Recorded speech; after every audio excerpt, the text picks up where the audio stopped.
I am a Manx advocate, and I am standing because of my dissatisfaction and the dissatisfaction of many others with the way that government has been conducted in the past 5 years.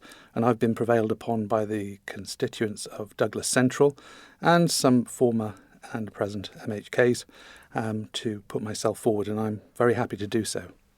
Okay, so you've been backed, you've been prompted to do this from other people? Well, I think the motivation has to come from within. So I have observed things go awry. I'm very concerned about that. I've talked widely with people in the constituency, and I've spoken to those who are past and present members, although technically they're not members anymore, but you know where I'm coming from. And some of those have encouraged me to put my name forward, and I'm very happy to do so. Okay, and your tagline in your campaign is an advocate for change. So how does your role as an advocate, your past as an advocate, I suppose, help you fill this role, do you think? Okay, well, there's two parts to the strapline. The first is reference to the fact that I am an advocate, and that as an advocate I'm a professional who is trained to represent the interests of others, and that means to both advance and fight for their interests. And I would like to advance and fight for the interests of the people of Douglas Central and the people of the Isle of Man. The reference to change is a reference to the dissatisfaction that I've heard on the doorstep in Douglas Central and more generally. And I think we can all agree that there are many things that are going on the islands that are simply unsatisfactory. There is, of course, reference to the ubiquitous promenade project that has proved to be something of a catastrophe. It's good to see that it's well on its way to completion, but there are a number of questions to be asked about the way that we organise these capital projects, the question of management of legal risk and upon whom the risk falls when something goes wrong, because it seems to me it's always the taxpayer that has to shoulder the burden and not those who have in fact not come up to scratch. So an advocate for change, looking at improving the way of life on the Isle of Man, looking at addressing the key priorities that are coming across on the doorstep, the bread and butter issues and not the flights of fancy, and the academic debate that seems so beloved by members of Tynwald who get bogged down in debates about matters which do not reflect the priorities of the people they represent. Okay, we'll take a retrospective look over the past 5 years and tell me what you think could have been done better, what do you think went wrong perhaps over the past administration? Okay, I think we need to look at the whole issue of management of our resources. The Isle of Man is a microstate and it enjoys a very good income, but it seems to me that the focus on priorities is lacking, and it has to start with the budget and ensuring that budgets are balanced and that we use the income wisely. So we've seen the scope and size of government increase in recent years, and the expense both immediately on our general revenue, but more worryingly in terms of the future liability, for example with public sector pensions, is something that we must address. And there is a substantial gap, despite the fact that we enjoy a very high income as an island, and we simply cannot just shrug our shoulders and accept that that must continue. I think it's about priorities, and I think that the government has become complacent because of all this income. They've been able to buy their way out of difficulties, but that's not the way that most people conduct their lives. So we can't just, simply borrow a way out of trouble. We have to look at rebalancing. So I'm very keen to rebalance our economy between the government and the public sector and the private sector, to reduce the size and scope of that, and to invest and incentivize the private industries for both existing and new industries, so that we don't deter investment. One of the things I'm particularly passionate about, because of the feedback that I've heard from the from the business community is that the red tape is simply acting to deter investment in the Isle of Man. There are reports on a regular basis of difficulties opening a corporate bank account here, and that is simply unacceptable. And I think government and the regulator have just sat back thinking, yep, we've got this standard of regulation, we apply an interpretation that we're content with, but that effectively creates an arbitrage between the island and other jurisdictions, which is leaving us at a significant disadvantage. We cannot sit back and allow this to continue, and our banking sector has been hollowed out. We've got the example of the Isle of Man Bank now being operated from the Channel Islands. How that was ever allowed to happen and how that can be sound regulation, I do not know. I appreciate there are challenges in the way that banking organisations organise themselves, but I think we've got to look at the Isle of Man's interests here, and we've got to fight for those and not simply sit back and let things happen. I have spoken to leaders in the business community who have simply given up on using Isle of Man banks. That is very, very worrying, because they're using the Channel Islands, they're using the UK, they're using Europe, and they're even going as far as Mauritius, for example, and we're losing that business. So I want to reset and rebalance things to get the right balance between the public sector, which provides the frontline public services that we enjoy, but at the same time we need to grow the private sector, because that, of course, is the engine of growth and revenue which supplies the public sector. But how do you go about changing regulation without initially perhaps scaring some of the banks we have left on the island off? And what sort of timescale are you thinking in terms of that? Because obviously we're seeing banks go. We've seen the Isle of Man Bank go in Peel. So how quickly a turnaround are you anticipating on this? Can it be done in the next 5 years? Well, I think it's about diagnosing what the problem is. I think if you're talking about branches, I think the problem is that the governance is occurring off island. I think we have to accept, in terms of branches around the island, that of course there is a revolution going on in banking, and that there is more and more transactions carried out online, and people are expected to use online facilities. I accept that change. But what hasn't happened in public life is that the issue of red tape and regulation has not been called out. And I believe that is born out of a fear of the consequences of doing so. I was prevailed upon by a senior lawyer not to mention his name in any reference to this question, because he was fearful it might injure his standing with the regulator. I think if we have that sort of culture, or the perception that there is that potential reaction, then we have a problem, and we need. And I am calling it out. I don't think anybody in this election campaign has done so, but I am not afraid to do so. I don't do it with a sense of judgment. I do it with a sense of curiosity and disappointment that we need to have a difficult conversation. To your point in relation to the time frame, I think that is difficult to discern, but we certainly need to have the conversation, and we certainly need to have a concrete strategy to look at the regulation, to see, can it be streamlined, to see, is the interpretation that we're applying in respect of Isle of Man bank accounts appropriate, to look at the way that banks themselves are applying the regulation and applying policies. Are they proportionate? Because proportionality has got to be a key issue. I don't mean to bang on just solely about the financial industry, but it is very important, because it is the foundation for investment here. If at the end of the day you can set up a Manx structure, but you can't open a bank account here, investment's going no place. You mentioned fear of the regulator there and red tape, exactly. Do you not think that's perhaps a good thing, though, to avoid people from sticking to the regulations in the first place? And any sort of change or relaxation, perhaps an approach, might almost persuade people to abuse the system more? No, I don't think that's right. I think I'm talking about proportionality. I think I'm talking about the fact that the general experience is that we've talked our way down a track which is not leading to the right outcomes for the Isle of Man. I'm absolutely full square behind the regulator's efforts to ensure that the Isle of Man is a stand-up and well-regulated jurisdiction. What I'm not supporting is the fact that we are allowing financial institutions, we're allowing an interpretation of regulation that is ultimately harmful.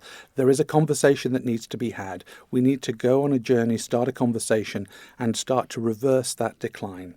But there, of course, are many other more pressing issues in relation to Douglas Central, in particular, and of course, my broader agenda for improving the quality of life on the island. So what are the issues on the doorsteps of Douglas Central? Have you started campaigning yet? Absolutely. I've been canvassing as much as I can in the past few weeks, and I've heard an overwhelming desire to see infrastructure improved. It is very clear to me as I walk round the constituency, having driven around it mostly in the past, because most of us are attached to our cars too much. But as I've been out and about, meeting and greeting and looking at the state of the infrastructure, it's very plain to me that there is in fact evidence of decades of neglect, and that has to be reversed, because again I feel that government has lost sight of priorities. I'm talking to people at length because they're so passionate about the way their neighbourhoods have been neglected, the way that pavements are in a very bad state of repair, and that they have fear for safety in respect of road safety, issues of speed and traffic levels, which are of great concern, and also impact the quality of life because of noise pollution, for example, and people using some of the side roads as alternatives to the main arteries into the town. So I've listened very carefully to that. There are some concerns about planning issues. There is a concern in central Douglas about the 5G mast that is proposed to go up, and some people are even talking about leaving the area because of concern about safety. So I think that it's very clear, going back to my strap line, that people feel that their voices are not being listened to and their priorities are not being addressed. Do you think then people believe Douglas Central needs a facelift, perhaps? Or would you support, because you mentioned there we're perhaps too attached to our cars, noise pollution, that's to do with roads primarily, I imagine. So yes, would you support pedestrianisation of certain zones in Douglas Central? Well, I think let's just address the points in the order in which you raised them. You talked about a facelift for Douglas Central. I think, if I am elected, I will push for a clearly costed programme of infrastructure improvement in Douglas and in other towns and villages across the island. Now, we've had the promenade in Douglas East. Yes. Do you think the wider Isle of Man would support any more spending on Douglas at this time? Well, I think the point about it is that, the Douglas is the capital. It is the place where a very substantial proportion of the island's population live and work. But I did talk about infrastructure more generally, and it's clear that there has been decades of neglect, despite the fact that we've been a very prosperous microstate, and it's very important to address that balance now. I think people will support improvements in their quality of life, especially if it means that the roads and pavements roundabout are in good condition and in good order. I think that the issue of traffic is something which is very dear to the hearts of Douglas Central residents and more generally in Douglas. And I certainly would support looking at the creation of low traffic neighbourhoods by appropriate measures, but it would have to be conducted very sensitively after an appropriate consultation to ensure that the local knowledge has been properly taken into account. Invariably there'll be a compromise, but if people see the outlook from their properties improve because of investment in roads and pavements and appropriate traffic calming measures, then I think that they will welcome that in the long term, even though there may be some temporary disruption. But what must happen, and what we are not seeing in the way that government conducts itself in entering into contractual arrangements, is the proper apportionment of legal risk. I use the analogy of purchasing a new house. If I purchase a new house, I exchange contracts for a price, that price should not shift on completion of the purchase. And when I move into the new house, I expect the roof to be sound and not to leak. I expect the central heating to function and not to pack up, and the doors to not to be hanging off the hinges. But it seems to me that where the Isle of Man government enters into such arrangements, the price shifts between exchange and completion. When they enter the house, if the roof is leaking or the doors are hanging off or the windows fall out or whatever it is, it seems to be on the government, for which read the taxpayer. The government spend the taxpayer's money, and the government should protect the taxpayer. What I fail to understand, and frankly the silence is deafening, why is it that we seem to have entered into contracts where a party who is providing a service, whether it's the construction of a road or laying tram lines or whatever it might be, street furniture, lighting, whatever it may be in relation to infrastructure, when they make a mistake, go over the allotted time, there seems to be no compensation or penalty, and the taxpayer is not protected. I cannot believe that the contracts do not protect the taxpayer. So to me, it's the question, why are those in government or in positions of responsibility not pursuing the taxpayer's interest more aggressively? As a legal professional, I know how important it is to apportion the risk in any contract to ensure that should something go wrong and it's the fault of a party, they have to put it right. But that seems to be completely reversed here on the Isle of Man, and that cannot be right, and I would not stand for it if elected. You're talking, I believe, in veiled terms about the Liverpool landing terminal as well. It's, well, amongst wider things as well. But it has been said that those negotiating teams sent over to Liverpool were almost bullied into allowing that overspend that's occurred there. Do you think you'd have handled that differently? Well, I don't know quite what's happened. I think that there are narratives which have been put about to try and explain the state of affairs. What I find deeply puzzling is that we would apparently enter into a contractual arrangement to design such an extraordinarily expensive landing stage for tailored to one craft in particular. That seems extraordinary. It seems balmy, frankly, and I'm not accepting it. I would like to see those contracts in detail and have a better understanding of them. If in fact those that were in fact entering into contract or negotiating on behalf of government didn't understand what they were doing, that should have been escalated. I find it puzzling, deeply puzzling, that we have a very significant government legal service known as the Attorney General's Chambers, which has a very fine cadre of lawyers, and I cannot understand why the issue of legal risk and apportionment is not being addressed. I am not quick to judge. I am not taking on face value the claim that there was that the A team met the C team. I'm not prepared to accept that, because at the end of the day, it would have led to the distillation of negotiations in the form of a contract, and that must be reviewed by legal experts who understand the nature of that particular type of contract. And I am not hearing a narrative as to that part of the process, so I'm not prepared to simply blame civil servants and to suggest that certain people were out of their depth. Even if they were, there should be safeguards in terms of the legal review, and I'd like to understand that process better, because we certainly have adequate provision, but I believe it's a deafening silence as to what exactly has or hasn't gone wrong. Is it a political decision not to pursue matters in relation to the contracts? Is it a lack of understanding or insight? I think we need to know more before we can formulate a proper view on that.